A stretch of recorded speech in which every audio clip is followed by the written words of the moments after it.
በፊት በከብቱ ክርስቲያን ዘስት የደረሳችን ሰባትን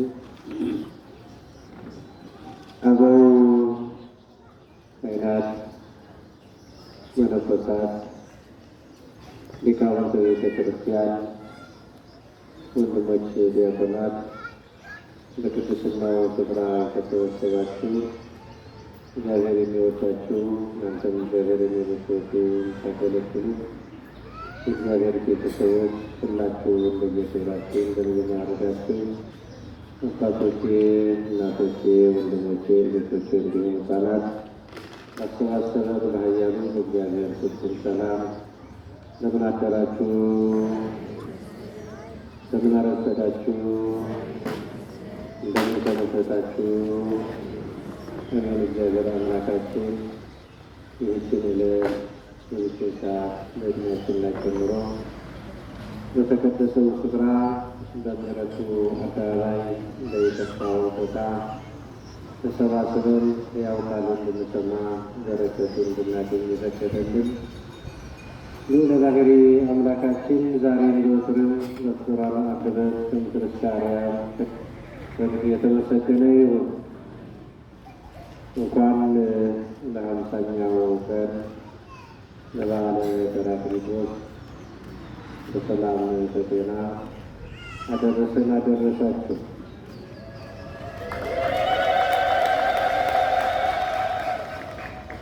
ዛቲ ዕለት እንተ ገብረ ይህች ቀን እግዚአብሔር ስራውን የሰራባት ቀን ናት። እግዚአብሔር ስራውን የሰራባት ይህች ቀን ናት። መዝሙረ ዳዊት መዝሙር 118 በቁጥር 24 ላይ ተጽፎ የምናገኘው በቅዳሴው መካከል ዲያቆናቱ በጣዕመ ዜማ ሲዘምሩልን ሲያዜሙት ሲያስተምሩት የነበሩት የዕለቱ ምስባክ ዛቲ ዕለት እንተ ገብረ እግዚአብሔር ስራውን የሰራባት ይህች ቀን ናት ይላል። እግዚአብሔር ስራ ያልሰራባቸው ቀኖች የሉም። እግዚአብሔር በዘፍጥረቱ ስንመለከተው እያንዳንዱ ቀኖች ስራ ተሰርቶባቸዋል። እግዚአብሔር የስራ አምላክ ነው። ስራውን ሁሉ በጊዜው በሰዓቱ ሁሉ ውብ አድርጎ ሰርቶታል። ሰባተኛው ቀን ደግሞ የዕረፍት ቀን ብሎ አካል የሚያርፉባት ስራ የሰነበቱ አካላት የሚያርፉባት የበረከት ቀን ብሎ በኦሪቱ ዘፍጥረትም አስቀምጦታል። ስለዚህ ይህች ቀን በሐዲሱም በብሉይም እግዚአብሔር ስራ ከሰራባቸው ቀኖች የተለየ ስራ ልዩ ስራ ከተሰራባቸው ቀኖች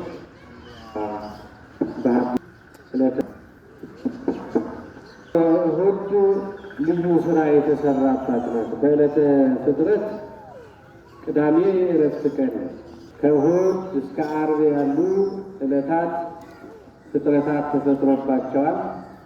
በዕለተ እሑድ 8 ፍጥረታትን ፈጥሮበታል። በዕለተ ሰኞ 1 ፍጥረት ተፈጥሮበታል።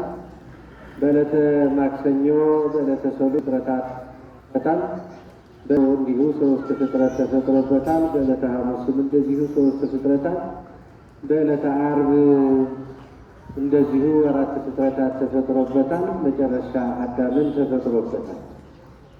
ስለዚህ አዳም ከፈጠረ በኋላ የፍጥረቱ መደምደሚያ፣ የፍጥረቱ ቁንጮ፣ የፍጥረቱ መፈጸሚያ ያደረገው የሰው ልጅ ነው። ከሱ በፊት የተፈጠሩ ፍጥረታት ሁሉ ለሱ የሚጠቅሙ ለሱ የሚውሉ ምግቡን የሚኖርበት ቦታ የሚለብሱበትን አስፈላጊውን ሁሉ ከፈጠረ በኋላ መጨረሻው አዳምን ፈጥሯል። ስለዚህ አዳም ፈጥሮ ብርሃን አልብሶ ብርሃን አጎናጽፎ በአጢበ ሕግ ሕግን በመጠበቅ ስርዓትን በመጠበቅ ሕግን ባለመተላለፍ ከሞት በላይ እንዲሆን ሞት እንዳያገኘው ሞትን የሚገዛ እንዲሆን ከሰማይ በታች ያሉ ሁሉ ከምድር በላይ ያሉ ግዛ፣ ንዳ፣ እዘዝ ብሎ ወረሰዮ ርዑሰ ወስሉጥ ላዕለ ኩሉ ፍጥረት በፍጥረት ሁሉ አሰለጠነው ይላል። ነገር ግን ሕግ በመጠበቅ እንዳይሞት አደረገው እንጂ ሕግ ከሻረ የሞትን መነግሮታል። ለሞት እንደሚገዛ የሚገዛው የነበረውን ሞት እንደሚገዛ ደግሞ ነግሮታል። ስለዚህ አዳም በገነት ለ7 ዓመት ከ1 ወር ከ17 ቀን ከቆየ በኋላ አዳም ተሳሳተ። አትንካ የተባለውን አትብላ የተባለውን ዕፀ በለስን በልቶ የሞት ሞት ሞተ። ስለዚህ የሞት ሞት ስለሞተ በጨለማ ውስጥ ስለገባ ምንድነው የሚለው መጽሐፉ? ኃይለ ጽልመት ተሰደ፣ የጨለማ ኃይል ተገፈፈ፣ የጨለማ ኃይል ተሰደደ፣ ራቀ። ክርስቶስ የመጣበት በእኛ ላይ ነግሶ የነበረውን ጨለማ ለማስወገድ በባህሪያችን ላይ ነግሶ ያለውን ሞት ለማራቅ ተስፋ ሕይወት ተሰርዓ፣ የሕይወት ተስፋ ተሰራ። ሞትን ተወግዶ ጨለማን ተወግዶ ሰው በጨለማ ውስጥ ለ5500 ዘመን ሞት ከአቤል ጀምሮ የአዳምን ልጆች ሁሉ ሲገዛ ሲያሰቃይ የነበረ ወለዘሞተ እምኔሆሙ የአስሩ ነፍሰ ውስተ ሲኦል፣ የሞተውን ሁሉ በሲኦል ይጋዝ ነበር፣ ይታሰር ነበር፣ በእሳት ይቃጠል ነበር፣ ይጠበስ ነበር። የጨለማ ጨለማ ተጎናጽፎ ይኖር ነበር። ኢሳይያስ በምዕራፍ 9 ከቁጥር 2 ጀምሮ ያለው ለሕዝብ ዘይነብር ውስተ ጽልመት ወጽላሎተ ሞት ብርሃነ አብይ ሰረቀ ላዕሌሁ፣ በጨለማ ውስጥ ሲኖር የነበረ ሕዝብ ታላቅ ብርሃን ወጣለት፣ ታላቅ ብርሃን አየ ይላል። ታላቅ በምን ሲኖር የነበረ? በጨለማም ሲኖር የነበረ ወጽላሎተ ሞት፣ በጨለማ ላይ የዛፍ የገደል ጥላ ሲጨመርበት ጨለማው ይጸናል። በኃጢአትም ላይ ክህደት ሲጨመርበት ፍዳው ይጸናል፣ መከራው ይጸናል፣ በደሉ ይጸናል፣ ፍጹም ይሆናል፣ ምልአት ይሆናል። የኃጢአት መጨረሻው ሙላቱ ክህደት ነው። ብዙ ኃጢአት ይሰራ ይሆናል። ኃጢአት እየራሱ ትልቅም ትንሽም አለው። ኢትደቅ ውስተ ንዑሳት ኃጣው ከመ ኢትደቅ ውስተ አበይት ኃጣው። አረጋዊ መንፈሳዊ ኃጢአቶች ታናናሽ ኃጢአቶች አሉ፣ ታላላቆች ኃጢአቶች አሉ። ዶግማቲክ ሃይማኖታዊ የሆኑ ኃጢአቶች አሉ፣ ቀኖናዊ የሆነ ኃጢአቶች አሉ። ዶግማ በዶግማ ላይ ስህተት ሲፈጠር የዶግማ ስህተት ይባላል፣ ምንፍቅና ነው ይባላል። የቀኖናዊ የሌላው ስህተት ደግሞ በደል ነው፣ ኃጢአት ነው። ስለዚህ በዶግማ መሳሳት አይፈቀድም፣ በሃይማኖት አይፈቀድም። የሃይማኖት ስህተቶች ምንፍቅና ናቸው ወይም ክህደት ናቸው። ስለዚህ ኃጢአቶቹ ይለያያሉ፣ ትልቅና ትንሽ አላቸው። ስለዚህ ጨለማ ጽላሎተ ሞት በጨለማው ላይ ጥላ ሲጨመርበት፣ የገደሉ የዛፉ ሲጨመርበት ጨለማው እንዲነጸና እንደዚህ ይጸናል ማለት ነው። ስለዚህ ኢየሱስ ክርስቶስ ይህ ዕለት እግዚአብሔር ስራውን የሰራበት ዕለት ስንል አዳምን ለማዳን የተጸነሰበት ዕለት ትልቅ ቀን፣ ከዕለታት ሁሉ ልዩ ቀን መጋቢት 29 ዓለም የተፈጠረበት ነው። ክርስቶስም የተጸነሰበት፣ ክርስቶስ የተወለደበት ደግሞ ልዩ ነው።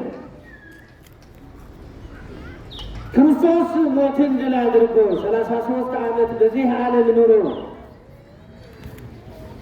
የተነሳበት፣ ሞትን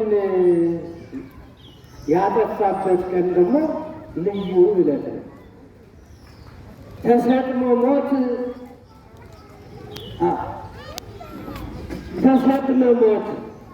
በሞዓት በመሸነፍ ሞት ድል ተደረገ፣ ተሰጠመ፣ ጠፋ። በሞቱ ለሞት ደረሰ፣ በሞቱ ለሞት ሞትን አጠፋው። ወይዜኒ ክርስቶስ ቀደመ ተንሥኦ እምኩሎሙ ሙታን።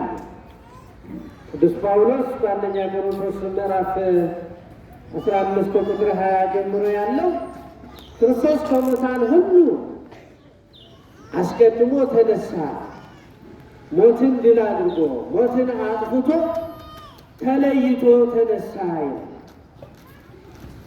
ተለይቶ የተነሳበት ቀን ሞትን አጥፍቶ ጨለማን አስወግዶ ብርሃን ለብሶ ብርሃን ተጎናጽፎ ዓለምን በብርሃነ መለኮቱ አብርቶ ከሰው ልጅ ከሰው ዘር ከአዳም ዘር ሞትን አጥፍቶ ተነሳ። ስለዚህ ክርስቶስ ከተነሳ 50ኛው ቀን ነው። 50ው ቀን እንደ አንድ ቀን